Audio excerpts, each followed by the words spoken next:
પાર્ટીને અને ગુજરાતના લોકો માટે એ યોગદાન બદલ હું એમનો આભાર વ્યક્ત કરું છું, એમના પરિવારનો પણ આભાર વ્યક્ત કરું છું. અને આજે એમનો આભાર માનતા એક ખેદ વ્યક્ત કરવો છે કે આજે જ્યારે રાજુભાઈ અમારી સાથે નથી, આમ આદમી પાર્ટી સાથે નથી, એ વાતનું દુઃખ તો છે અને છે જ, પણ એના કરતાં પણ 1000 ગણું વધુ દુઃખ આજે રાજુભાઈનો ચહેરો અને શબ્દો જોઈને મને થયું છે. મેં રાજુભાઈને હંમેશા મારી બાજુમાં બેસીને બોલતા, માઇકમાં મંચ ઉપર એક સાથે અમે બેઠા હોઈને બોલતા સાંભળ્યા છે. એમના અવાજમાં ગર્જના હતી, એમના ચહેરા ઉપર કાયદેસરનું એક જનૂન અને એક આક્રોશ હતો લોકો માટે લડવાનો. અને જ્યારે તે બોલતા ત્યારે સાંભળનાર લોકોના હૃદય સુધી વાત પહોંચતી, ખેડૂતોના હૃદય સુધી પહોંચતી. પણ આજે તેઓ જે બોલતા હતા એ શબ્દો એમના હૃદયમાંથી નહીં, સ્ક્રિપ્ટમાંથી આવતા હોય એ પ્રકારના શબ્દો હતા. જે શબ્દોમાં કોઈ દમ નહોતો, વજન નહોતો, એ શબ્દોમાં કોઈ તાકાત નહોતી.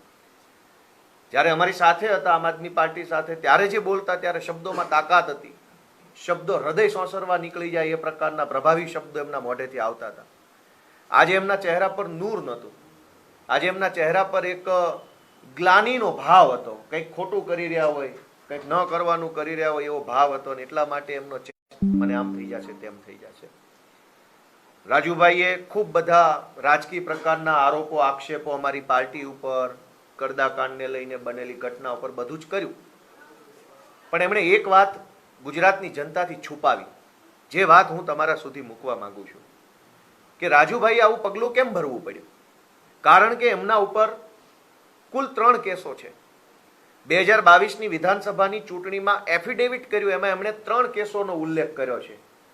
એક કેસ 326 એટલે કે ટાંટિયા તોડી નાખવાનો કેસ, હાથ પગ ભાંગી નાખવાનો કેસ. 2 કેસ બીજા જાનથી મારી નાખવાની કોશિશ કરવાના કેસ. જે ટાંટિયા તોડવાનો કેસ છે એ કેસમાં એમને 2022ની ચૂંટણી પછી 5 વર્ષની સજા પડી ચૂકી છે. અને જે સજા એ વખતે પડી ત્યારે પાર્ટીમાં અમારે બધાય ચર્ચા થઈ હતી, ત્યારે ખૂબ ડરતા હતા કે હવે શું થશે શું થશે. ત્યારે અમે બધાએ કીધું કે કોઈ ચિંતા કરવાની જરૂર નથી, આ બધું કોર્ટમાં આપણે સારી રીતે બધા આગળ વધીશું અને કોઈ તકલીફ નહીં પડે. અને બાકીના જે 2 અલગ અલગ કેસ, 307ના 2 કેસ, એ બંને કેસોમાં રાજુભાઈની આજે કોર્ટની અંદર, સુરેન્દ્રનગરની કોર્ટમાં મુદત છે. આ હું પુરાવો સાથે લઈને આવ્યો છું કે રાજુભાઈ ઉપર જાનથી મારી નાખવાની કોશિશ કરવાના 2 કેસો છે. બંને કેસમાં સુરેન્દ્રનગરમાં આજે જ તારીખ છે, 12મી ફેબ્રુઆરીના રોજની તારીખ આજે કોર્ટમાં છે. અને કોર્ટમાં શું થવાનું હતું આજે અહીંયા લખ્યું છે, ફાઇનલ આર્ગ્યુમેન્ટ, આખરી નિર્ણય આજે સુરેન્દ્રનગરની સેશન્સ કોર્ટમાં 12મી ફેબ્રુઆરીએ રાજુભાઈ કરપડા, જો અહીંયા આરોપીના નામ લખ્યા છે, ભૂપતભાઈ જીલુભાઈ, ઓરુભાઈ જીલુભાઈ, રાજુભાઈ મેરમભાઈ કરપડા, બાવકુભાઈ અને રામકુભાઈ, આ 5 આરોપી ઉપર જે કેસ છે એ કેસનું સુરેન્દ્રનગરની અદાલતમાં આજે આખરી નિર્ણય થવાનો હતો. એટલે ભાજપ તરફથી એમના ઉપર પૂરું દબાણ કરવામાં આવ્યું કે જો 12 તારીખે પ્રેસ કોન્ફરન્સ કરીને આમ આદમી પાર્ટી ઉપર સ્ક્રિપ્ટ પ્રમાણેના આરોપ નહીં લગાવવામાં આવે તો કોર્ટમાં કંઈ પણ થઈ શકે છે. અને બંને કેસોમાં એક જ તારીખ, 2 અલગ અલગ કેસ છે. આ કેસનો નંબર છે 43/2018, સેશન્સ કોર્ટનો કેસ છે 43/2018, આ છે 44/2018. બંને કેસમાં આજે ફાઇનલ હિયરિંગ છે. અને જો રાજુભાઈ આજે આ પ્રેસ કોન્ફરન્સ કરીને ભાજપે આપેલી સ્ક્રિપ્ટ પ્રમાણે આરોપ ન લગાવતા તો કદાચ આજે એમને કોર્ટની અંદર કોઈ મોટી સજા પડવાની સંભાવના હતી. એટલે લાચારીમાં, મજબૂરીમાં, ડરના કારણે એમણે આ પગલું ભરવું પડ્યું છે. એ આજે આ 2 પુરાવા ઉપરથી સાબિત થાય છે. આમ તો રાજુભાઈએ પ્રેસ કોન્ફરન્સથી જનતાને કહેવાની જરૂર હતી કે આજે મારી કોર્ટમાં તારીખ છે, ફાઇનલ જજમેન્ટ આવવાનું છે, છતાંય હું કોર્ટમાં નથી ગયો અને રાજકોટ બેઠો છું. શું કામ? કે ગાંધીનગરથી મારા ઉપર પ્રેશર છે. પણ કંઈ વાંધો નહીં, રાજુભાઈ એક સમયના અમારા સાથી છે, એમણે સારું કામ કર્યું છે. હું આજે એમની કોઈ ટીકા ટિપ્પણી કે મેણાટોણા કે એમના વિરુદ્ધમાં બયાનબાજી કરવા નથી આવ્યો. હું સત્ય લોકોની સમક્ષ મૂકવા આવ્યો છું કે આ લડાઈ હતી કોના માટે? રાજુભાઈ માટે, ગોપાલભાઈ માટે, આમ આદમી પાર્ટી માટે નહીં. આ લડાઈ ગુજરાતના કરોડો ગરીબ ખેડૂતો માટે હતી, જેમના પગમાં પહેરવાના ચપ્પલો નથી. અનેક ખેડૂતો અને ખેતમજૂરો એવા છે જેના છોકરાઓને પહેરાવવા માટે પૂરતા કપડાં નથી. અનેક ખેડૂતો દેવામાં ડૂબેલા છે, અનેક ખેડૂતો વ્યાજના ચક્કરમાં ફસાયેલા છે. એમના માટેની લડાઈ અમે બધા ભેગા મળીને લડી રહ્યા હતા. પણ આજે મને દુઃખ થાય છે એ વાતનું, રાજુભાઈ પ્રત્યે મને કોઈ નારાજગી નથી, પણ દુઃખ એ વાતનું છે કે રાજુભાઈએ ભાજપનો હાથો બનીને ગુજરાતના ખેડૂતોના નિશાસા લેવાનું કામ કર્યું છે. આમ આદમી પાર્ટી તો રાજકીય પાર્ટી છે, આ ચાલતી રહેશે, આરોપ પ્રતિ આરોપ આ બધું ચાલતું રહેવાનું છે, પણ ખેડૂતોના નિશાસા ન લેવા જોઈએ. આ પાપ છે.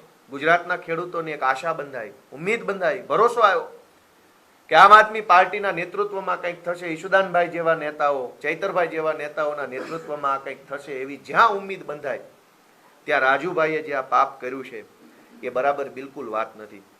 એમણે આરોપ મૂક્યો કે ભાઈ અમને પાર્ટી તરફથી લીગલ સપોર્ટ નથી મળ્યો. એમના પોતાના ઉપર 3 કેસો ઓલરેડી છે. પોલીસ સ્ટેશન અને કોર્ટમાં કેવી રીતે કાયદો, કચેરી, મુદત, જામીન, રિમાન્ડ કેમ ચાલે એ બધું એ પોતે જાણે જ છે. નવાઈ નથી કઈ એમાં. એને 3 એફઆઈઆરો છે, એમાં 307ની છે, 326ની છે, આવી ગંભીર એફઆઈઆરો છે. એટલે એને બધી જ પ્રોસેસ ખબર છે કે કોર્ટમાં કેવી રીતે થાય છે. અમારે કઈ એમાં કઈ કહેવાની જરૂર નથી. પણ છતાંય રાજુભાઈના કેસમાં, આ કડદાના કેસમાં અમારા હાઈકોર્ટ ટીમમાંથી ઓમભાઈ કોટવાલ, મેહુલભાઈ શ્રીમાળી, પ્રણવભાઈ ઠક્કર એડવોકેટ આ જોડાયા હતા. સ્થાનિક ટીમમાંથી એડવોકેટ વિરડા સાહેબ, એડવોકેટ પારસ બાવળિયા જોડાયા હતા. સુપ્રીમ કોર્ટના સિનિયર કાઉન્સિલ એડવોકેટ રજત ભારદ્વાજ, એડવોકેટ વિક્રમ ચૌધરી, એડવોકેટ વિજય દલાલ, આ સુપ્રીમ કોર્ટના જજ વકીલો છે, એ પણ આ કેસમાં રૂબરૂ પણ હાજર રહ્યા હતા અને વિડીયો કોન્ફરન્સથી પણ અલગ અલગ મુદ્દતે હાજર રહ્યા હતા. રાજુભાઈના કહેવા પ્રમાણે એમણે પાર્ટીને સૂચન કર્યું કે મારા કેસમાં એડવોકેટ હૃદય બુચની નિમણૂક કરવામાં આવે, તો પાર્ટીએ રાજુભાઈ વતી પ્રોફેશનલી એડવોકેટ હૃદય બુચને હાયર કર્યા હતા અને હૃદય બુચ સાહેબ પણ રાજુભાઈ વતી કેસ લડવામાં હાજર હતા. આ સિવાય એડવોકેટ સાવન પટેલ, અનેક એડવોકેટો આની અંદર એંગેજ હતા. પણ લીગલ મેટરની એક મર્યાદા છે કે પોલીસ એફિડેવિટ આપશે કોર્ટમાં તો જ સુનાવણી થશે. દુનિયાનો સારામાં સારો વકીલ આવી અને કોર્ટમાં ઊભા રહી જાય, પણ પોલીસ આવી એફિડેવિટ જ રજૂ ન કરે તો સુનાવણી નથી થતી. એ વાત રાજુભાઈ પણ જાણે છે. એને ખબર હતી કે પોલીસ દર મુદ્દતે એફિડેવિટ આપવાના બદલે ગેરહાજર રહેતા હતા, એના કારણે તારીખો પડ્યા કરતી હતી. તારીખો પડવાનું કારણ પોલીસની ગેરહાજરી. જ્યારે પોલીસ આવે તો સરકારી વકીલ ન આવે, સરકારી વકીલ અને પોલીસ બંને હાજર હોય તો કદાચ માનની ન્યાયાધીશ સાહેબ રજા ઉપર હોય. આવા ઘટનાક્રમના કારણે લંબાતું ગયું. એમાં વકીલ શું કરે, પાર્ટી કેવી રીતે, બીજું તો શું કરી શકે? અમે ત્યાં જઈને હાજર રહીએ પણ પોલીસ ન હોય, સરકારી વકીલ ન હોય અથવા જજ ન હોય તો શું કરી શકાય? એટલે આવા બેબુનિયાદ આરોપ રાજુભાઈએ લગાવ્યા એ એમની મજબૂરી છે. જેલમાં જવાથી બચવા માટે થઈ એમણે ખેડૂત આંદોલનની બલી ચડાવી દીધી. આવું ન કરવું જોઈએ, આ પાપ છે. ગોપાલ ઇટાલિયા પ્રત્યે નારાજગી હોય તો ગોપાલ ઇટાલિયાની ફરિયાદ દિલ્હી સુધી કરવી જોઈએ, ફેસબુક ઉપર બેફામ મારા વિશે લખી નાખવું જોઈએ, ગાળો, એ બધું બરાબર છે. પણ ખેડૂતોના નિશાસા લેવાનું કામ ગુજરાતમાં કોઈએ ન કરવું જોઈએ. ખેડૂતો ઓલરેડી દુઃખી છે. બીજી વાત કે મને વ્યક્તિગત રીતે વારંવાર એવું ટાર્ગેટ કરવામાં આવ્યો. કંઈ વાંધો નહીં, મને હું તો ઉદાર મનનો માણસ છું, ગામડામાંથી નીકળેલો માણસ છું, સંઘર્ષ કરીને અહીંયા પહોંચ્યા છીએ તો આપણે એ વાતને સહન કરી શકીએ છીએ કે ગોપાલભાઈ કડદા કાંડમાં કંઈ આવ્યા નહીં. આવું વારંવાર રાજુભાઈ અને એમની સાથે જોડાયેલા કાર્યકર્તા મિત્રો કહી રહ્યા છે. હું અને રાજુભાઈ બોટાદની કડદાકાંડની હળદરની ઘટના બની 12મી ઓક્ટોબરે આ ઘટના બની. 11મી ઓક્ટોબરે હું અને રાજુભાઈ સુરેન્દ્રનગરના રતનપર ગામમાં એક જાહેર સભામાં બંને સાથે હતા. 11 તારીખે રાત્રે 8 થી લઈ રાતના 2 વાગ્યા સુધી હું અને રાજુભાઈ બંને એમના ઘરે બેઠા હતા, સોફા ઉપર. એમના ઘરે સીસીટીવી કેમેરા પણ છે, કેમેરાના સીસીટીવીમાં હું દેખાઈશ. રાતના 2 વાગ્યા સુધી 11 તારીખે હું અને રાજુભાઈ બેઠા હતા. એને બધી જ ખબર છે કે હું કેમ નથી હળદર કાંડમાં આવવાનો, હું ક્યાં જવાનો છું, શું કરવાનું, બધું જ જાણે છે. મારે ખુલાસો નથી કરવો. રાત્રે 2 વાગ્યે 11 તારીખે રાત્રે 2 વાગ્યે રાજુભાઈ બોટાદ તરફ રવાના થયા અને હું સુરેન્દ્રનગર રાજુભાઈના ઘરેથી રાજકોટ તરફ ગયો. બંને સાથે બેઠા હતા. એ બોટાદ ગયા અને હું રાજકોટ ગયો. બોટાદમાં કડદાકાંડ થયો અને રાજકોટમાં મારી જાહેર સભા 1 મહિના પહેલા નક્કી થયેલી હતી. પાર્ટીએ ખૂબ ખર્ચો કર્યો હતો, બેનર લગાવ્યા, પોસ્ટર લગાવ્યા, હોર્ડિંગ્સ લગાવ્યા, ઘણો બધો ખર્ચો થઈ ચૂક્યો હતો. લોકોમાં પણ એક માહોલ હતો, એટલે સભા કેન્સલ કરાય એવું હતું નહીં. એટલે 12 તારીખે રાજકોટની જનસભામાં હું ગયો અને 12 તારીખે નક્કી થયા મુજબ રાજુભાઈ હળદર ગયા અને પોતે જાણે છે કે હું હતો જ, એમના ઘરે જ બેઠો હતો, એમના ઘરે જ મેં સાંજનું જમવાનું એના ઘરે હતું મારું, છતાંય જાહેરમાં આટલું બધું જૂઠ બોલે છે માત્ર જેલની બીકે, એ વ્યાજબી વાત નથી. તમે મારા ઉપર કીચડ ઉછાળો એનાથી ક્યાં વાંધો છે, પણ તમે ગુજરાતના ખેડૂતોની આશાઓ તોડી નાખો, સપનાઓ તોડી નાખો માત્ર જેલમાં નહીં જવા માટે થઈને, એ તો ખોટું છે. હું ને રાજુભાઈ 11 તારીખે રાત્રે સાથે જેમાં એમના ઘરની ચા પીધી, એમના ઘરનું પાણી પીધું, એમના પપ્પા એમના મમ્મી બધા ભેગા. પછી હવે બહાર આવીને ખાલી જેલની બીકે, જેલમાં ન જવું પડે, સજા ન થઈ જાય એટલા માટે એમ કહેવું કે ગોપાલભાઈ કડદામાં ક્યાંય આવ્યા નહીં, એ તો બહુ ખોટી બાબત છે. આવું જેલની બીકે રાજુભાઈ બોલશે એવું મેં ધાર્યું નહોતું. હું તો એને મરદ માણસ માનતો હતો, ગર્જના કરતો માણસ માનતો હતો, પણ બે મામૂલી કેસની અંદર રાજુભાઈ જો આવું વર્તન કરવા લાગે એ વ્યાજબી વાત નથી. ત્યાર પછી મહત્વનો મુદ્દો તો એ છે કે રાજુભાઈએ ઘણી ફરિયાદો કરી. આમ તો આ બધા ખુલાસાનો કોઈ અર્થ નથી, કેમ કે સમય બલવાન નહીં, મનુષ્ય બલવાન. આપણે મહાભારતના યુદ્ધમાં જોયું કે અર્જુનના એક તીરથી આખી કૌરવોની સેના હણાઈ જતી હતી અને સમય પલટાયો તો કાબાએ આવીને અર્જુનને લૂંટી લીધો. રાજુભાઈ કે ગોપાલ ઇટાલિયા મહાન નથી, સમય મહાન છે.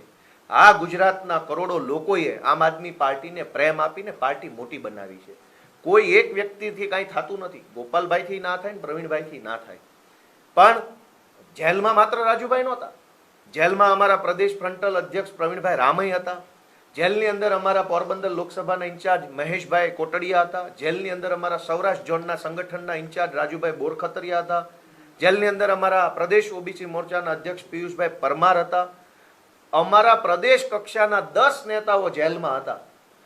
10 માંથી 9 ને કોઈ ફરિયાદ નથી, લીગલ સેલની, પાર્ટીની, સંકલનની, કેન્દ્રીય નેતૃત્વ, 9 લોકોને કોઈ કમ્પ્લેન નથી. માત્ર રાજુભાઈને જ કમ્પ્લેન છે. શું કામ? રાજુભાઈને એટલે કમ્પ્લેન છે કે રાજુભાઈ ઉપર આજે સુરેન્દ્રનગરની કોર્ટમાં ફાઇનલ આર્ગ્યુમેન્ટ થવાની છે. જો રાજુભાઈ ગોપાલ ઇટાલિયા પર આરોપ ન લગાવે તો જેલની સજા પાક્કી છે. આ લઈ અહીંયા final argument Surendranagar session court, case number 44/2018 અને એનું પ્રિન્સિપાલ ડિસ્ટ્રિક્ટ સેશન જજ, એમાં આરોપી નંબર 3 તરીકે રાજુભાઈ. માત્ર જેલમાં જવાથી બચવા માટે થઈ ગુજરાતના કરોડો લોકોનો વિશ્વાસ તોડવો એ બહુ મોટું પાપ છે.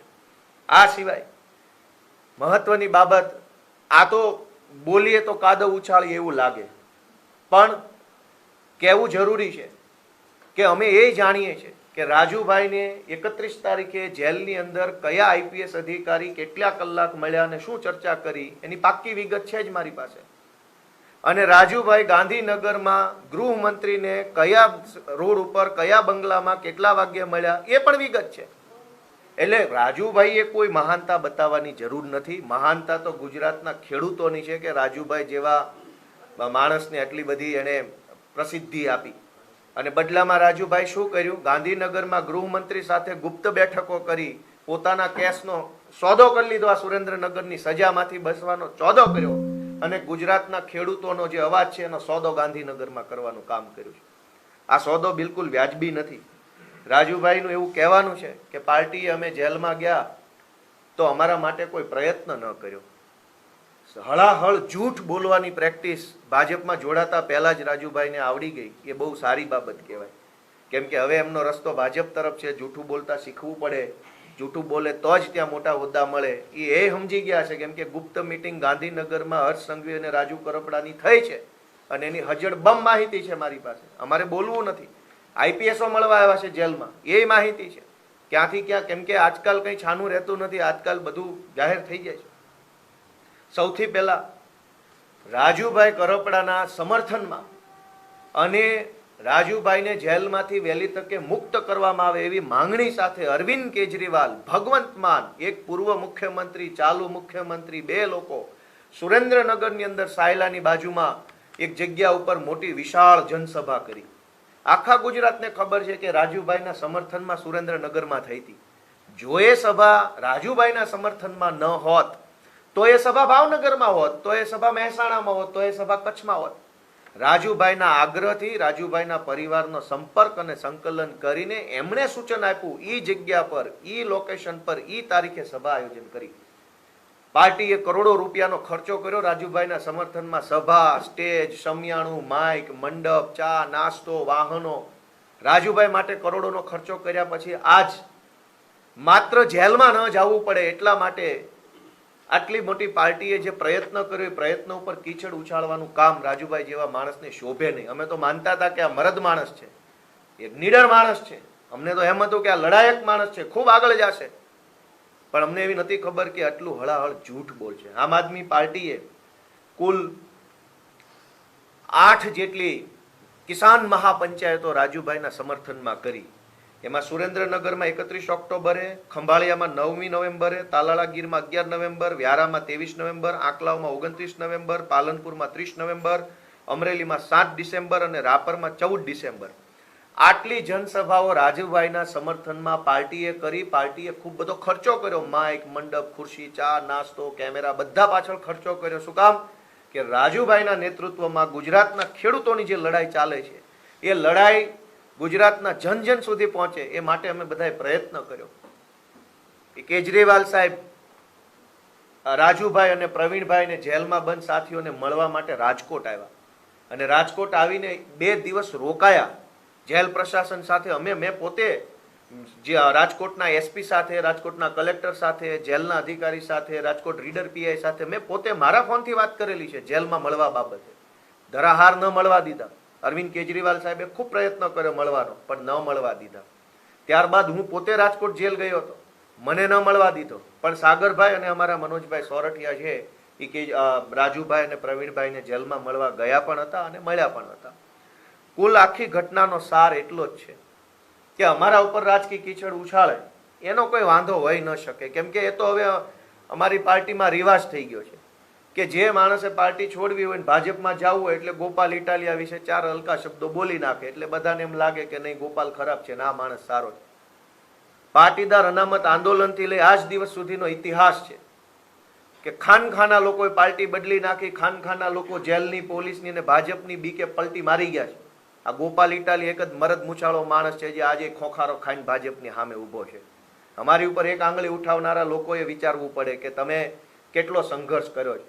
પાટીદાર આંદોલન વખતે પણ જેલમાં જવાના ડરથી પાટીદાર આંદોલન વેચી નાખનારા લોકો હતા જ કે જેલમાં ન જવું પડે એટલે આંદોલન વેચી નાખ્યું, ભાજપને ત્યાં ગીરવે મેલ્યું. રાજુભાઈએ પણ આજે એવું જ કાયરતાભર્યું કામ કર્યું છે. મને બહુ દુઃખ થાય છે કે અમે આવું ધાર્યું નહોતું કે રાજુભાઈએ જેલમાં ન જવું પડે, સજા ન થઈ જાય. હું 10 વખત બતાવીશ કે આજે 12 તારીખે જ સુનાવણી છે, 11 નહીં, 9 નહીં ને 14 નહીં. આજે જ 12 તારીખે સુરેન્દ્રનગરની અદાલતમાં ફાઇનલ આર્ગ્યુમેન્ટ ઉપર કેસ છે. ફાઇનલ શબ્દનો અર્થ થાય આખરી, અંતિમ, લાસ્ટ. જો રાજુભાઈ આજે કીચડ ન ઉછાળતા તો બની શકે કે આ કેસમાં આજે જ એમને સજા થઈ જતી. પણ હવે એમણે ભાજપની સ્ક્રિપ્ટ પ્રમાણે જે કાંઈ કહી દીધું છે એટલે બની શકે કે કદાચ આમાં થોડીક એને રાહત થઈ જાય. પણ મારું અંતે એટલું જ કહેવું છે કે અમે લોકો નિષ્ઠાથી કામ કરીએ છીએ. અમારી નિષ્ઠાનો સાક્ષી ઈશ્વર છે, ભગવાન જોઈ રહ્યો છે કે ઈશુદાન ગઢવી, ગોપાલ ઇટાલિયા, ચૈતર વસાવા, મનોજ સોરઠિયામાં કેટલી નિષ્ઠા છે. અમારી નિષ્ઠાને જોઈને ભગવાન અને ગુજરાતની ભગવાન જેવી જનતાએ આમ આદમી પાર્ટીને આટલી મોટી બનાવી છે. આમ આદમી પાર્ટી મોટી કોઈ ચમત્કારથી નથી બનતી, લોકોની લાગણી, લોકોનો પ્રેમ, લોકોના આશીર્વાદથી બને છે. રાજુભાઈએ આ કાયરતાભર્યું કામ કર્યું છે. માત્ર 2 મામૂલી કેસમાં જેલમાં જવાના ડરથી ગુજરાતના કરોડો લોકોના સપનાઓ તોડવાનું પાપ કર્યું છે. એ પાપનો લેખ તો ઈશ્વર લખશે. પણ આજે મારે બહુ ગર્વ સાથે અહીંયા બેઠેલા ભાઈ પ્રવીણ રામ, આયર સમાજનો દીકરો, કહેવાય છે કે વીર દેવાય તાપા બોદર, દીકરાના બલિદાન આપનાર કોમનો માણસ આજ વજનથી વટથી અમારી સાથે બેઠો છે. અમને ખુશી થાય છે કે મરદ માણસ આને કહેવાય. અમારા ચૈતરભાઈ વસાવા, બિરસા મુંડાનો વંશજ, એની ઉપર પણ 3-4 વખત હમણાં ધારાસભ્ય બન્યા પછી ખોટી એફઆઈઆર થઈ. પણ મરદ એ માણસને કહેવાય કે 3-4 નહીં 300 ખોટી એફઆઈઆર થાય તો ગર્જના સાથે જેલમાંથી બહાર આવે. મારે એક વાત જણાવતા તમને બહુ દુઃખ થાય છે કે રાજુભાઈ અને પ્રવીણભાઈને એક જ દિવસે જામીન મળ્યા. એક જ દિવસે જામીન મળ્યા, પણ રાજુભાઈને જેલ તંત્ર દ્વારા રાતના 10:30 જેલની બહાર કાઢી લેવામાં આવ્યા. જેલ તંત્ર આટલું મહેરબાન કેમ થયું? પ્રવીણ રામ તો બીજા દિવસે બપોરે જેલની બહાર, કેટલા વાગે? 2 વાગે. પ્રવીણ રામ અને રાજુભાઈ એક જ ગુનાના આરોપી, એક જ જેલમાં બેઠેલા, એક જ દિવસે જામીન થયા. પ્રવીણ રામને જેલમાંથી બહાર કાઢવામાં બીજા દિવસના બપોરના 2 વાગ્યા. પણ રાજુભાઈ ઉપર તો ભાજપ મહેરબાન, ગાંધીનગર વાળા સાથે ગોઠવણ, સેમ ડે રાત્રે 10 વાગ્યે અમને જેલની બહાર કાઢવામાં આવ્યા છે. તો કાં જેલ તંત્ર રાત્રે 10 વાગ્યે મહેરબાન થઈ ગયું એમના ઉપર? 6 વાગ્યા પછી ક્યારેય કોઈ પણ કેદીને જેલની બહાર જવા દેવામાં આવતા નથી. રાજુભાઈ ગુજરાતના પહેલા એવા વ્યક્તિ છે જેને રાતના 10 વાગ્યે જેલ તંત્ર દ્વારા બહાર કાઢવામાં આવ્યા જામીનના કામે. બીજા દિવસે હું સવારે જ્યારે ગયો, એમના ઘરે હતો, એમના પરિવારને મળ્યો, મેં એમના પરિવાર પ્રત્યે સંવેદનાઓ વ્યક્ત કરી, ટેલિફોનમાં પણ સંવેદનાઓ વ્યક્ત કરેલી. ત્યારે ખૂબ કહેતા હતા કે ભાઈ મને સજા થાય એમ છે, મને તમે રહેવા દો, મને તમે મારે નથી હવે આ કામ કરવું, મારે આ 2 કેસ છે, મારા પરિવારને આમ થાય એમ છે. મેં એમને સમજાવવાની કોશિશ કરી. મારી સાથે ત્યારે ગુલાબસિંહ યાદવ પણ હતા, અમારી પાર્ટીના પ્રભારી. એમણે પણ સમજાવવાની કોશિશ કરી. પણ આજે ખેર જે થયું તે થયું. હું ફરી એક વખત રાજુભાઈનો આભાર માનું છું. જે કાંઈ એમણે પાર્ટીમાં રહીને કામ કર્યું એ બદલ એમનો આભાર. અમને કોઈ નારાજગી નથી એમના પ્રત્યે. ઈશ્વર જોશે જેના હૃદયમાં નિષ્ઠા છે, જેની પાસે સત્ય છે એ આગળ વધશે, અને જેની પાસે અસત્ય છે એને નિયતિ એમના ઠેકાણે પાડશે. મારે વધારે કંઈ કહેવાનું રહેતું નથી. રાજુભાઈએ જેલના ડરથી ગુજરાતભરના લોકોના સપનાઓ તોડવાનું, ભરોસો તોડવાનું કામ કર્યું છે. ત્યારે એમની એક મારી વિનંતી છે કે માત્ર 307ના આ 2 કેસ નહીં, કડદાવાળો કેસ પણ ભાજપ પાછો ખેંચી લે એવી કોશિશ કરજો, જેથી કરીને નિર્દોષ ખેડૂતો હેરાન ન થાય. કેમ કે ડીલ તો કરી જ છે, કેસોની ડીલ તો કરી જ છે. તો 2 કેસ નહીં 3 કેસની ડીલ કરી લે તો બોટાદના અમારા નિર્દોષ ખેડૂતો છે એને પણ આ ડીલનો લાભ મળે એવો એક પ્રયત્ન રાજુભાઈ કરે એવી મારી લાગણી છે. Thank you. ગોપાલભાઈ, તમે તમારા કહેવા મુજબ તો જ્યુડિશિયરી બીજેપીથી ઇન્ફ્લુઅન્સ છે. આજે જો ચુકાદા હોય અને એના ડરથી રાજુભાઈએ કર્યું હોય તો ધેટ મીન્સ કે you are telling that judiciary is influenced by the BJP. હું આ કાગળ ઉપર જે સરકારી વેબસાઇટમાં પ્રિન્ટ થઈને આવ્યું છે બતાવું છું. આ કાગળમાં એવું લખ્યું છે કે 12 ફેબ્રુઆરીએ મુદત છે, એ મુદતમાં ફાઇનલ આર્ગ્યુમેન્ટ થવાની છે, સુરેન્દ્રનગરની કોર્ટમાં છે. બસ આ લખ્યું છે જે હું કહી રહ્યો છું કે આજે ફાઇનલ હિયરિંગ છે તો છે. એ રાજુભાઈ જાણે છે, ભાજપે જાણે છે, અને મેં હવે ગુજરાત આખાને બતાવ્યું કે આજે જ, અને એક કેસમાં નહીં 2 કેસની સુનાવણી આજે છે. બંને કેસ જાનથી મારી નાખવાની કોશિશના ગુનાઓ છે, 307ના ગુના, બંનેમાં આજે જ સુનાવણી છે અને ફાઇનલ સુનાવણી છે. અને એટલે જ આજે જ પ્રેસ કોન્ફરન્સ કરવી પડી, 11 તારીખે નહીં, 13 તારીખે નહીં. તો આજે રાજુભાઈ આરોપી તરીકે કોર્ટમાં હોવા જોઈતા હતા કે રાજકોટ હોવા જોઈતા હતા? તો કોર્ટમાં નથી. ફાઇનલ આર્ગ્યુમેન્ટ વખતે આરોપીએ હાજર રહેવું પડે. પોતાના બચાવમાં કંઈ કહેવા માંગતા હોય તો કહેવું પડતું હોય છે. હું વકીલ છું, જાણું છું. એટલે પણ આજે તેઓ કોર્ટમાં નથી અને રાજકોટમાં છે. એનો અર્થ શું?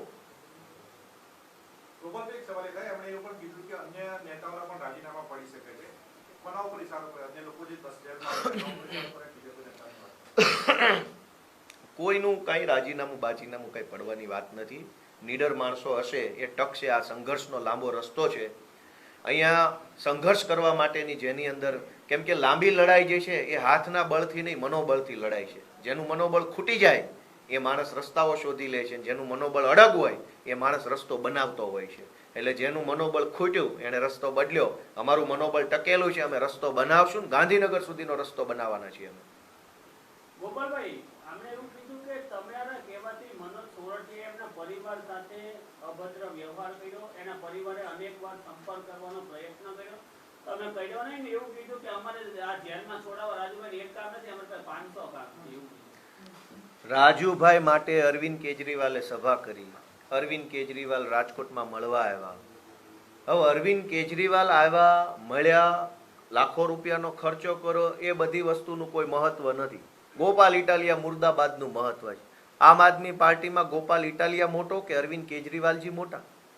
લોજિક જ નથી આ વાતમાં, કોઈ તર્ક જ નથી. ભાઈ અરવિંદ કેજરીવાલ તમને છોડાવવાના પ્રયત્ન કરે છે, એ તમારા માટે સભા કરે છે, તમારા પરિવારને મળવા આવે છે, સ્ટેટમેન્ટ આપે છે, પ્રેસ કોન્ફરન્સો કરે છે, ટ્વીટ કરે છે. અરવિંદ કેજરીવાલ પોતે એટલા સક્રિયતાથી રસ લે છે અને તમે ગોપાલ ઇટાલિયાના ગાણા ગાઓ છો.